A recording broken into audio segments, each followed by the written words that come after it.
I mean, it was awesome running into you at Lost Lands. How did the rest of your weekend end up going? Uh, it was really, I don't know, when did I see you guys? On Sunday or on Saturday? I think. I don't I remember, can't but remember. That whole week is kind of a blur, but not really. yeah, exactly, So exactly. much No, it's happened. I know. It was insane though.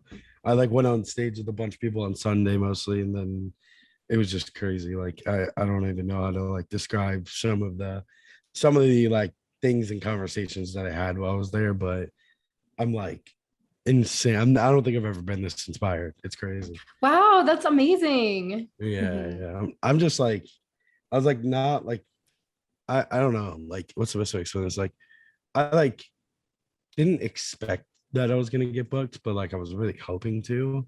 And obviously because I didn't, I was like, I need to make the most out of this. Mhm. So I like even told my friend who was like a videographer and he was there shooting for like Revlo and Slippy.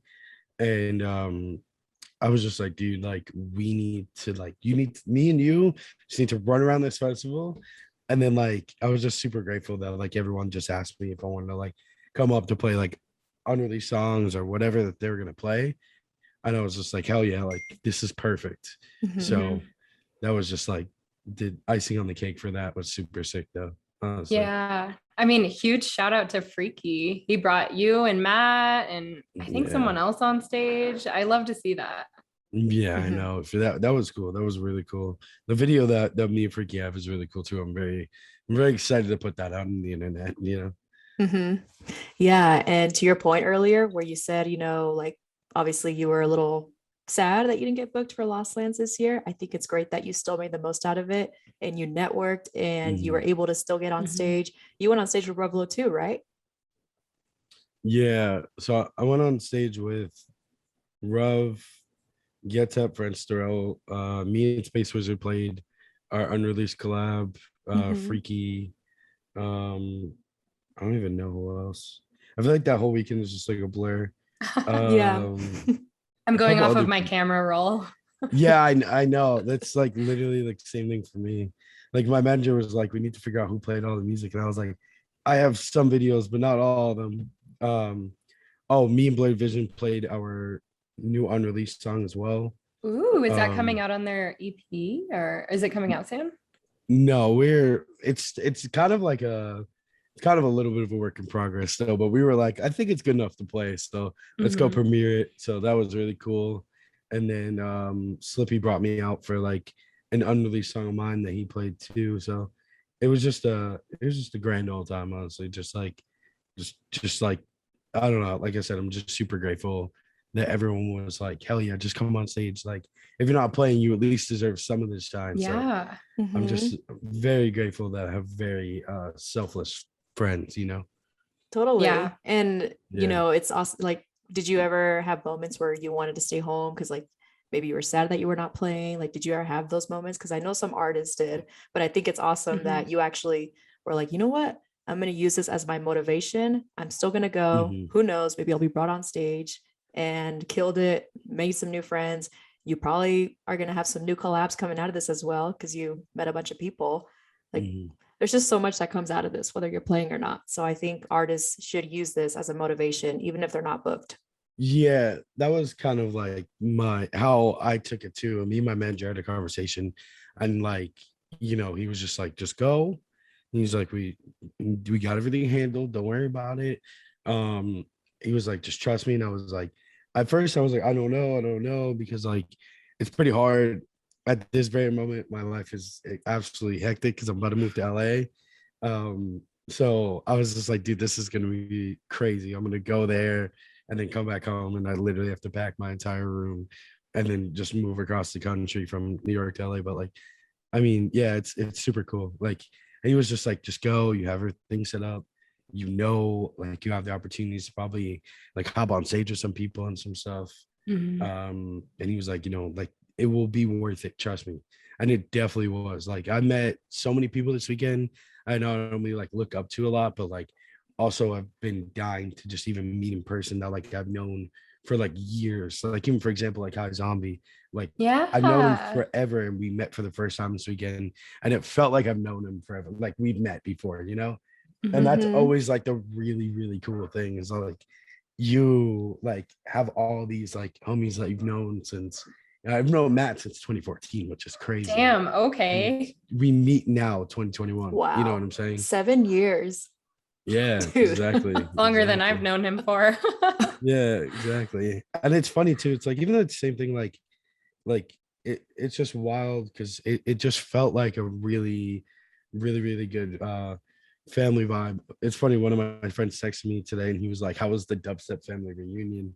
And I was like, that's exactly what that place is. But it's it's sick, it really is.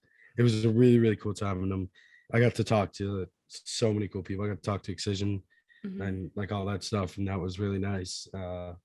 I got to meet Shaq. That was cool as hell. Yeah. Dude, I mean, he was Was probably the biggest celebrity there. Yeah, for sure, for sure. Yeah, Yeah. I remember when Chrissy and I we showed up early to Lost Lands to go support our homegirl Jessica Otterfred. So and all Mhm. of our other friends, the rest of our group, they were all still waking up and getting ready, but we got dropped off in like the artist area. So I remember we were Yeah. walking in, and then the security guards in front of us, like as we were walking towards the backstage, they're all like, move, move. And then we're all like, what? And we turn Yeah. around and there's like 4 cops escorting Shaq into the venue. Yeah. And we were both like, who the fuck is this? And then we were like, wait, Shaq is playing today. It has to be him. Excision wouldn't do that. Excision wouldn't have No. No, 4 police escorting him. Like, no, this has to be no. Shaq. And yep, there's this huge 7'2" guy or however tall he is. And like his hand is bigger than mine and Chrissy's face combined. Like, that man's a giant. It's Yeah. crazy. That was awesome. Did you see the video of him diving into the Oh, crowd? I'm so They mad. dropped him. I know, I saw that. I was so mad though because I was out of set for like a couple minutes, and then I had to jet back because it was like that week was such a shit show. My phone was dead like already Oh, that day, so I had to run back to go charge it because I was alone. And all my friends are like running around going crazy. And I'm like, I'm just gonna run back. And then like 10 minutes later, I check my phone and I just text one of my friends. He's like, Shaq just tried to stage dive. And I was like, Jesus, that's crazy. Or crowd surf at least, but that's insane, honestly. He's insane. nuts. I Yeah. saw him while we were in the back and he was walking through he's walking out of his trailer and he's like He had to ducking. duck. Yeah. Yeah. And then they had like this sprinter van for him because he like can't fit on the golf cart, which is Oh just my like gosh. hysterical because he's How too tall. funny. I know. I'm not ready to accept that I've left there already. Yeah. I haven't even watched all my videos yet. I'm just, Uh I I don't know. even know. Same. It's just that is definitely like I came back home and I hopped on Discord and I was talking to a bunch of my friends and I was like, if you guys make anything near bass music, you have to go. Like if you can figure out a way to like get a pass Mhm. and like you be backstage and like all that stuff, like you have to go. Cause like, just even like showing your face there and like people seeing who you are and realizing who you are, like even just like, it's important, like as far as like the networking aspect of it goes. Like Mhm. half of it's not really even networking. We're all just kind of shooting the shit and have fun, like drinking, whatever.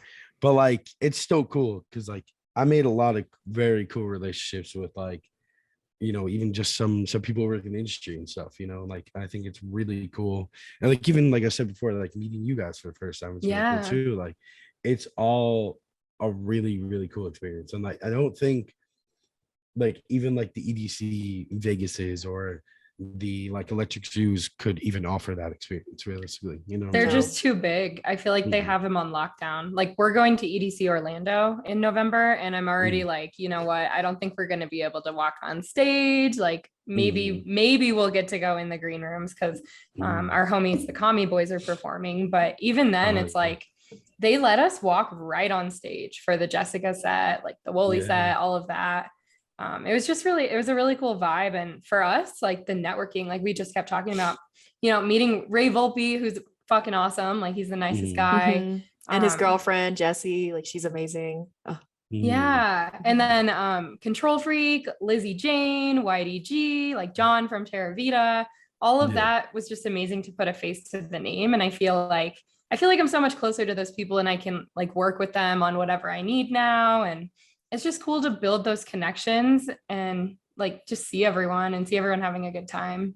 and Oh just yeah, all headbang 1000%. together and just watching Excision's throwback set, his OG set, and like Yeah. the Detox set. And oh my God, Mhm.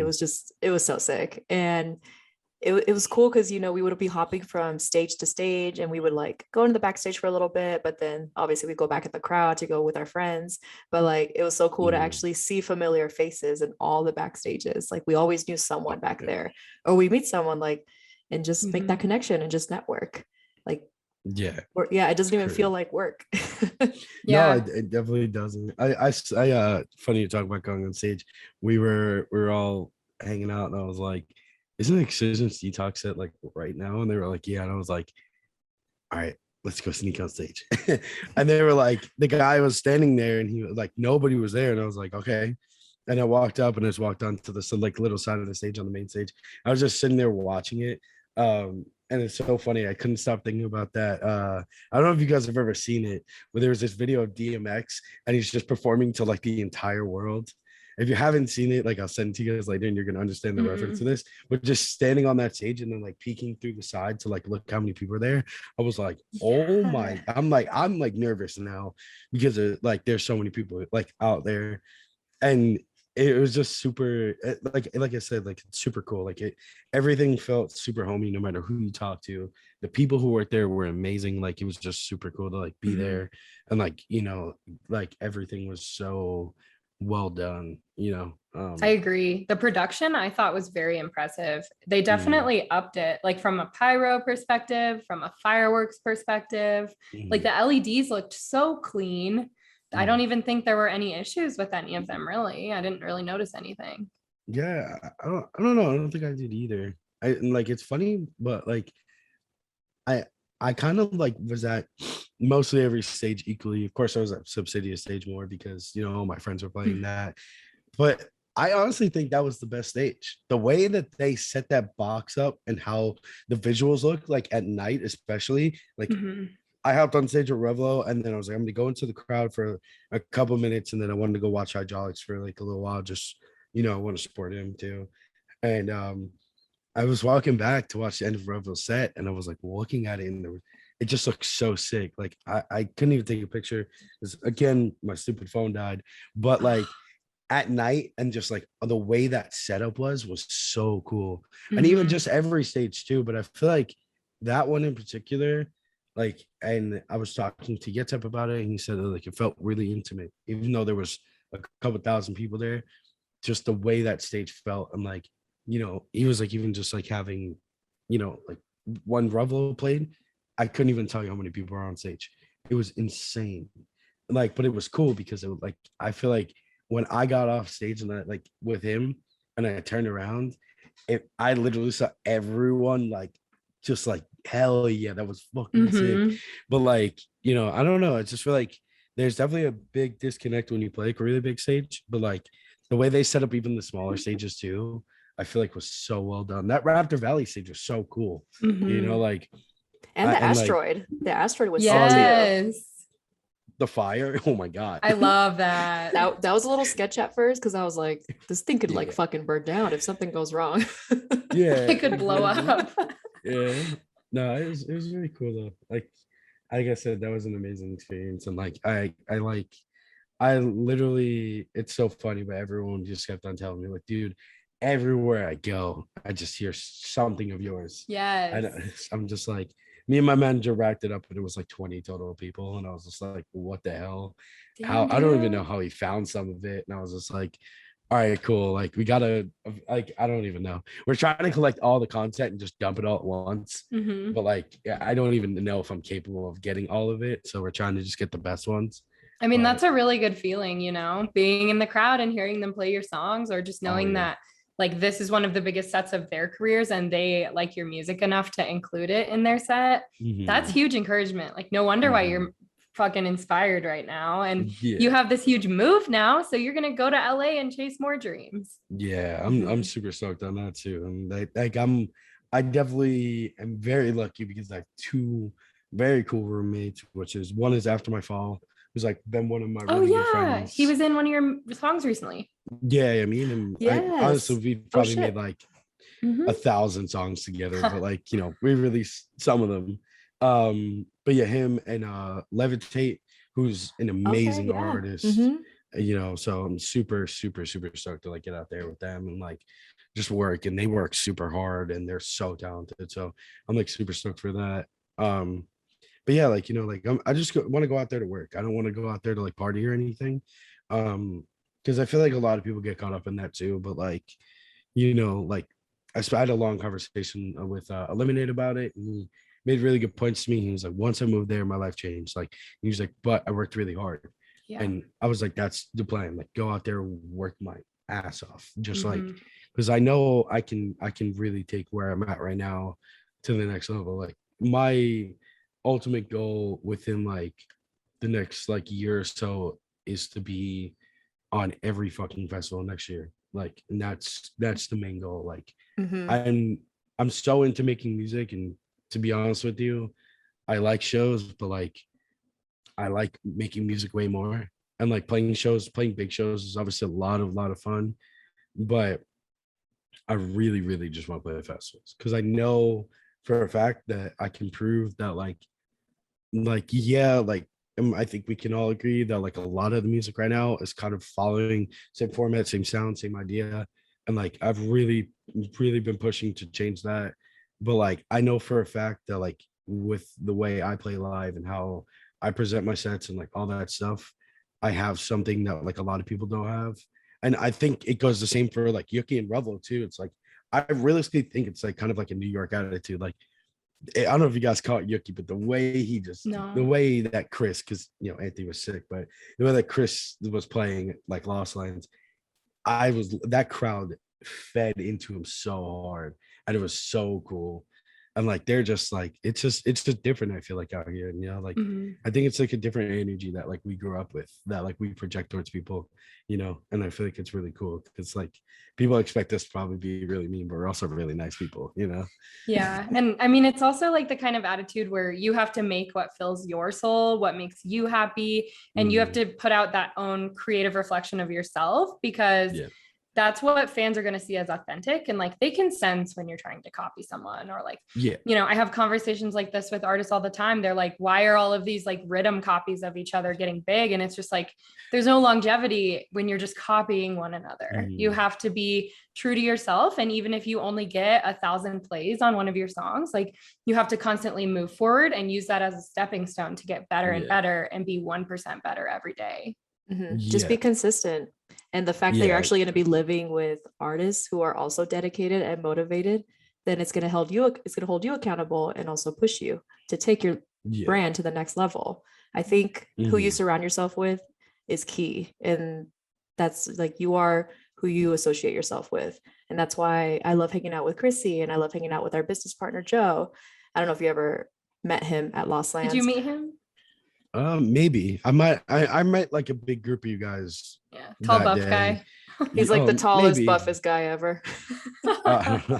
Anytime, some of those nights were very blurry. I won't lie. Okay. Literally, whenever he's with us, at any time someone is trying to find us in the crowd, I'll define the location we're at. Like, look for this pole or look for this bar with this sign, and also look for the tallest and the buffest guy there. That's awesome. He's like your guys' security guard, basically. He is. He protects you guys. That's amazing. That's on God. Yeah, I agree. And like one thing that like you guys were saying before is like when it comes down to like who you surround yourself with and stuff too. I think that's a very big mistake that a lot of people don't realize. And like to be like very brutally honest, is like there are a lot of people in this industry that like people can see as like this cool person, but when you get to know them, they're honestly I mean, it's a balance of good and bad and everything in life, there's definitely some people that are pretty shitty people. And like I think that like I've caught even some of my friends like associating with them a lot or talking to them a lot or considering them as their friend. I'm like, you have to understand is that like my personal experience with this person could always be different than yours, but just know, like, I know this or that about that person. You can take that information, do whatever you want with it. Mm-hmm. But 99.9% of the time, I've always been right. And I feel like that's the thing too, is that like a lot of people don't know how to read people or how to understand their intentions, like right off the rip. You know what I'm saying? Mm-hmm. Very like eager people who just like want to make friends, and I would love to be friends with everyone, but I know I can't. And I know not everyone's gonna like me either. You know what I'm saying? And that's completely fine with me. I would rather somebody tell me they hate me or don't like me, because if it's something that I actually take personal, I would go ahead and work on it. Mm-hmm. And like, you know, and this was like a very general thing, but like I even made a tweet about it. It's like there are so many people that you see in passing or have conversations with their friends, and then like they don't introduce themselves, or like they're the type of person who like will think they're like too good to be in the conversation Mm-hmm. with you because they don't know you. Like, I don't know. It's like very weird, but like that's why I also am not really like there's a small part of me where like the LA move is like whatever, because like I know I'm not really gonna blend very well with some people because I'm very just upfront and honest, and like if I don't like something I say it, but like I'm never the type of person who wants to like hurt anyone or hurt anyone's feelings. I just want to help people, but nobody can ever take advice the right way because then they feel like it's condescending or Yeah. this, that, and the third. Yeah. Like I mean, like I don't know. I just wish people sometimes in this industry were a little bit more honest with themselves and other people, because I Mm-hmm. feel like we would all be a lot further. You know what I'm saying? There would Yeah. be a lot more to it. Even like my friends will send me songs and be like, yeah, honestly, I'm not a fan of this. Sorry for my crazy dog. Um, Best I tell them, appearance. yeah, I tell them like I'm not a fan of this, but like like you maybe do this or do that, but like you don't have to please me, Right. because like same way I would never want to please anyone else or want to make music to please anyone else. I think we also need to have tough skin. I was talking about this with a few people the other day. Like I overthink things all the time. And I feel like a lot of the competition in this industry, like it lasts for a couple of minutes and then people are moving on straight to the next thing or like talking shit about the next person. And like you can't dwell on things or else you'll just end up hurting yourself and setting yourself back. And I mean, again, like same kind of vein, I was talking to Matt about this. He was like, why didn't I get booked on Lost Lands? And I didn't have an answer for that, but I was like, you know what? You need to clap for yourself first. And you always need to speak up for yourself. You need to send emails on behalf of yourself. You need to be, telling people about your new music and like, just clap for yourself first. Be proud of how far you've come, because at the end of the day, there's not very many other people who would clap for you first before themselves. So it's just the same kind of thing, like have tough skin and be proud of how far you've gotten. Oh yeah, definitely. I think like also like that's thing too is that like pre-Black Sheep, I had another project. I don't disclose like the name or anything like that, but like I didn't really like get very far. I had like maybe like 2 or 3,000 followers with it. Which back in like 2014 was like basically having 20,000 followers now at some point too. But like, I learned very, very harsh lessons back then. And I was super young. I was like 18, 19 at the time. And I couldn't even like play New York City shows because everything here was 19 plus. And at the time, my parents were very fond of it, so I wasn't gonna ask them if they could chaperone me to my shows, which like it was also like a funny thing too. But like, I just definitely think like as a whole, like I think like coming into this at a younger age and really growing with yourself as an artist really helps you mold yourself into like being tougher. You know what I'm saying? Like, I don't, it not too long ago, like, we've been sending out like a new EP. And my manager's like, he's from Philly, he's got tough skin too, he's like an East Coast guy. And like he just calls me, he's like, I said no. I was like, all right, on to the next one. Like, yeah. Hey, just tell like, me that you Yeah. don't want it. yeah, oh That's- my god, That'll get you closer to your yes. Oh my Yeah. God. That is my biggest pet peeve with the music industry. Just tell me no. I don't care. I would rather hear no, because Mhm. then like not only does it, all right, cool, like you don't waste my time, but it makes me work harder from a yes for you. You know what I'm saying? I would like if there's like a gym label and they continuously told me no, no, no, no, no, I would not stop until I get a yes. You know what I'm Mhm. saying? I would be in their face because like that shows them how consistent you are. And people are always like, oh, like they never answer me, they never do this.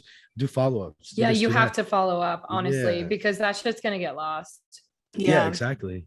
And like I can like even imagine how much shit you guys get for like premieres and like all that stuff. And like I always tell people like, because I do a bunch of mentoring and I have like 30 students that I do production lessons with.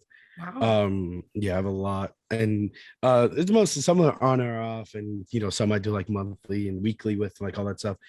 And like I go through like one of the lessons with like my monthlies where I'll break down their brand and like I'll show them like, okay, here's things that I do to help, or here's like how I work with my graphic designer. Like I'm at the point with him now with Lake Hills, shout out Lake Hills, absolute legend. Um, like I'm at the point now where I don't even tell him anything anymore. Yo, here's a new song. Whatever vibe you get off of this, let me know. I've never said no to a single piece. I've never even revised something. Literally. Wow, that's an And amazing Mhm. yeah, situation to be in. yeah. Oh, I'm so grateful. I'm so grateful. And I've been with him for a long time. And now I'm seeing him like really, really get popular or starting to get more popular.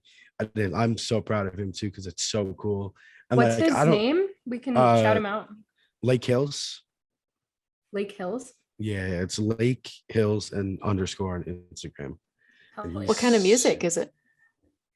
no, he's Oh, my oh, graphic designer. oh, graphic designer. Okay. Yeah.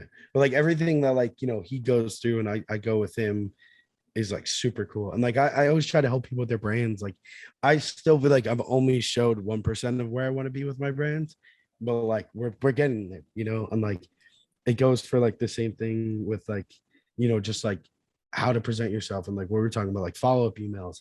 I would tell people Mhm. like, Mhm. yo, like email on the first, follow up like the closest Monday after a 14-day period. Yeah, the You know what I'm 15th. saying? Yeah. Yeah. Yeah, exactly. Like, and then, I mean, secondary follow-ups, like depends on even if you get the first answer, but like, Yeah. whatever. But it's definitely a struggle. Like I respect anyone who's starting now, I really do, because it's very, very fucking hard right now. It's a Because doggy dog world out there. yeah, I mean, Yeah. look at how many, like, even at that example, like how many of the artists, like how big these festivals are going to get. Lost Lands had 6 stages. That is crazy. Given that 2 of them only really had like 4 or 5 sets at night, but even at that, like 4 working stages from, I don't even know what time it started, like 2:30 Yeah, like 2 or until Yeah, something. the Red Bull stage started at like Mm. 2 p.m., I think, or yeah, even and 12. Yeah, because they were in the village. It's Jesus. insane. That's what I'm saying though. It's like it's crazy, but like the amount of artists that are now getting booked, like the EDC, like I remember like years and years ago, you would see like the EDC lineup and be like this, and now it's like Right? now It's it's like insane. quadruple. Even the Lost Lands lineup, like more than doubled since 2019. Yeah, I wouldn't even doubt that. I don't even. Mhm. It's funny because like Revlo like bought like a Lost Land shirt and it had all the artists on the back, and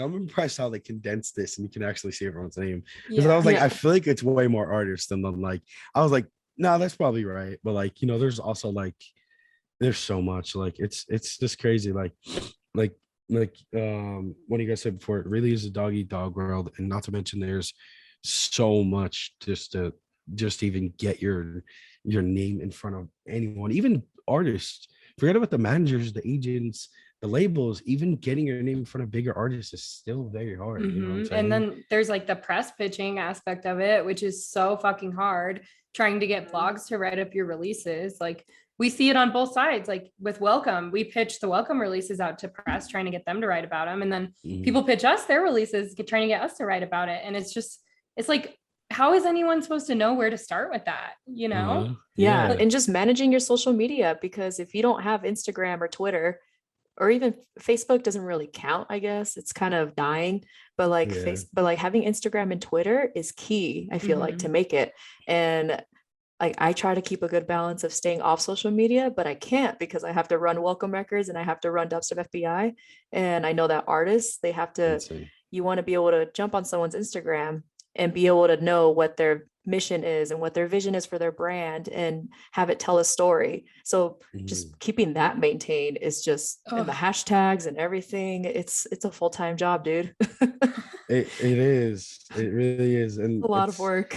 People don't it realize that's it. People think it's just like, I hate the whole stigma of, like when I have some friends or family members who they see the amount of shows that I've been going to and all the yeah. stuff that we've been, like how quickly we've been growing Dubstep BI, they still have that stigma of artists just, all they do is just go on stage and press play. Like, fuck no. mm-mm. Hell Like, no. all right, you guys can think what you Hello. want, but they have no idea the amount of work and the amount of Yeah. dedication it goes, like that goes into behind the scenes.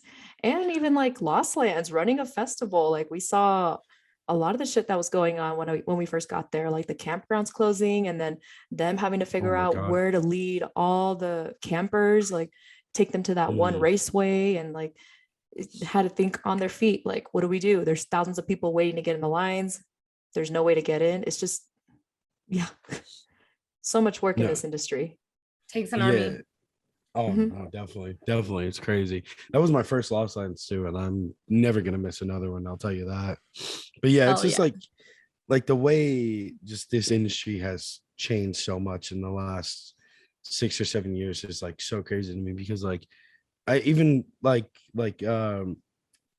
you guys were just saying, like it's wild because like I never thought that so much of this would be so like so much of like my like what I need to do as far as like social media and like all that stuff. I'm like I'm absolutely terrible when it comes down to it at some point, but I'm also really good at it too because I know different ways to like kind of finesse, like Instagram, for example, like all that stuff. But like, you know, it's just funny because it's all become way more than music, and Mhm. you don't realize what you sign up for. You really don't. But like, I could never imagine myself doing anything else, like, and like I was telling you guys too, it's like and we were talking about like the rhythm thing where it's like all these kids just like trying to copy one another. They're the people who are actually doing it really well are the ones who are going to have the longevity. Not only that, but like Yeah. they also, if this all switched to everyone making house music, Mm. those are the kids who would probably make really good house songs still, or if we went back to big room, which I hope we never do. Oh yeah. Like, they could probably make anything, and like that's like another thing that like I preach to like everyone and like students and like all that stuff.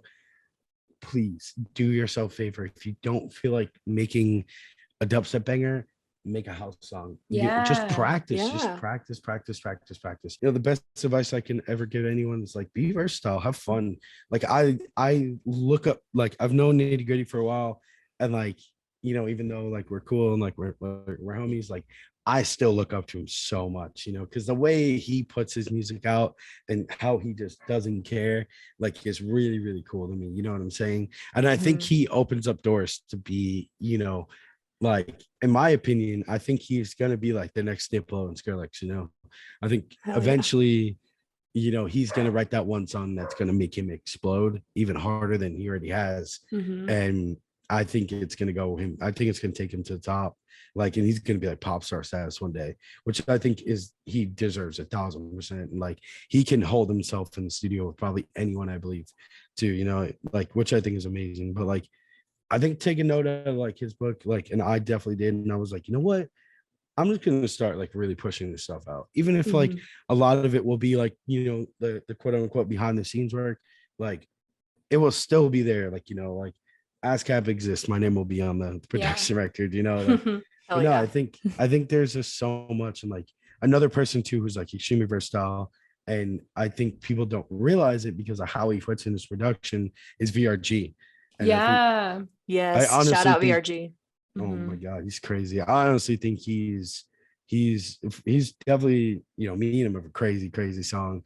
Yeah, we need Yes. that. We need the link for that one too, because that's been on our top 5 for a long time if in the Yeah. unreleased world. Yeah, that there's a pretty hidden message. I don't hope he doesn't get mad at me for saying this, but there's a pretty hidden message in that song. And it's pretty funny too. And like I think it like low key might start some beef. Ooh, But like it's okay. funny. Not like in a, you know, we're gonna beef with anyone in Yeah. particular. I think people are just gonna be like, yeah, you guys are kind of stupid for that. But like the name of that song is Scud. So it stands for Stop Calling Us Dubstep. Oh, okay. Because me and him always say it's like I've just evolved and I've stayed with the trap sound. Like my drums have always been the same grooves and like all that stuff. And like Run It actually tweeted about this the other day, and I love this term. And he's like, it's trap two. And I was like, yes, that's exactly it. Because you still have the people like the Bilo, the Liney, John Casey, DeBow, shout out all them amazing producers, Jewels, ISO. I think they're saying more true to the original sound of trap. I think what me and him and people like even like Revlo, Freaky, even High Zombie, and like I can't even name off the top of my head because there's like so many people now. But like I think we're really taking a new sound with trap and like evolving it with like the mixture of like dubstep and rhythm and like all that stuff, you know. And I think it's really cool, but like it's just funny because I hate when people are like, oh, you're one of my favorite dubstep DJs. Like I don't even play that much like one-to-one dubstep like in my sets, you know, like it's mostly just a lot of my unreleased stuff. And probably like even like people like Jaqui and stuff too. He's been like he has a couple of songs that I would consider like in that lane too, and even Company too. Like, you know, I think it's really cool, and especially even with like Peekaboo, G-Rex, Taboo, their Mhm. stuff is really, really, really pays homage to like the trap sound, you know. And I think people not like confuse it, but like they can call it whatever they want. If they want to consider it dubstep, that's fine. You know, I think we all agree with that. It's whatever you want to do. But I really like their stuff because of how they've stayed true to like that trappy sound, you know, and it evolved it in like a crazy way. Like G-Rex too, for example, like all those like weird subby wubby songs that he was releasing when he was popping off, like crazy. And I was like, dude, these are gonna change not only the way trap moves now, because it did, but it also is going to change the entirety of the sound in this industry. And it actually did, which is crazy. And I'm like so stoked for him too, because I've known him since like 2014 as well. You know, like we all like were very young in like the SoundCloud era at that time, you know, which was really cool to Yeah. see. Hell yeah. Yeah, for Well, sure. we have one more round and it's just a couple questions. I mean, we're gonna go through it super quick. Let's do it. This If is you our lightning can, round. yeah, do we it. got to make them short, like less than 15 seconds each. Got you. Let's do it. All right. First one. What does Black Sheep represent? The name itself. That's such a long story, but to break it down for you to where I'm at with it right now, don't ever be afraid to be yourself. Don't think that you're alone, and just know that like more people have your back than you think, and just like stay focused on like whatever you want in life, music or not, and just be real with everyone and yourself. You know, that's just like the message I'm trying to push through the brand. You know. I love that. Yeah, I really like that. That's cool. Thank you. All right, next one. When did you start the Black Sheep project? I actually started Black Sheep with a friend of mine. So Black Sheep was a duo originally, starting from 2014, 2015. Shout out Nick. He went on to just do some regular life stuff. He's doing amazing now. You know, I'm very, very proud of him on that end. But we started the project October 14th, 2014. Sweet. Wow. Yeah. All right. This one's gonna be hard for you. Okay. Fuck, marry, kill. Freaky, Revlo, VRG. No, you can't do this to me. I'm gonna hang up. No. No, we have you in custody. I'm sorry. No, So you I have to can't do answer. that. Oh, fucking hell. I'm gonna marry Revlo because we are basically we argue and bicker with each other, and I've known him for like 7 years, so he's the closest one. I guess me and Danny, or me and VRG, we're gonna do the thing that you do when two married people love each other. I'm sorry, I have to kill Freaky. I don't want to, but like I have to. It's okay. He can defend himself. Yeah, I mean he's taller than me. He'd probably beat my ass. I'm Yeah, like, he'd kill Yeah. you. yeah, exactly. I'd be the dead one. Yeah, he'd probably beat your ass. Mhm. That's funny too. I was talking to somebody and they were like, "What if they ask you like a fuck, marry, kill question?" I'm like, I hope they don't. People Well, we are are the expecting it. we are the That's so FBI, funny. so when you're in True. custody and we have you in questioning, that you will be asked, fuck, marry, kill. Mhm. That's funny. Fair It's, enough. it's Okay. part of the lightning round. So Okay. It's a tradition now. Hell yeah. The I love audience, that. the audience loves it. I love that. That's so funny. All right, next question. Would you rather produce rap or EDM for the rest of your life? To be brutally honest, I'd rather go into the hip hop lane. Simply just because uh it's consistently evolving and I've stayed with the trend since the day I've started like music in general or producing in general. And I can let go of the live show aspect. I would never want to, but I can let go of that to you know, focus on other things. And I can even be a DJ in that lane too. I really eventually probably will do that like later on. If I'm not like too old and my old knees will allow me to tour with rappers who are probably going to be like half my age at that time. they'll But wheel you around. exactly. But no, I definitely hip hop for sure. Hell yeah. All right, last question of the interview. Would you rather headline Lost Lands or Base Canyon? Lost Lands because 3 days, and that means more of my friends can play, and I get to see them. So Lost Lands. Good Because answer. even though I never went to the wherever Base Canyon is, like that crazy big The Gorge. venue. Yeah, there you go. I always get the name of it, but it looks beautiful. So like maybe could I attend Base Canyon but headline Lost Lands? Then Mhm. yeah, I'm definitely down, you know. But Oh, no, yeah. Lost We'll make Lands. an exception. Yeah, Lost Lands just because there will be more opportunities for my friends to be there. Good answer. Yeah. Love that. Oh yeah. Well, that concludes the lightning round and pretty much the interview. Do you have any final words that you'd like to tell for everyone who's listening right now?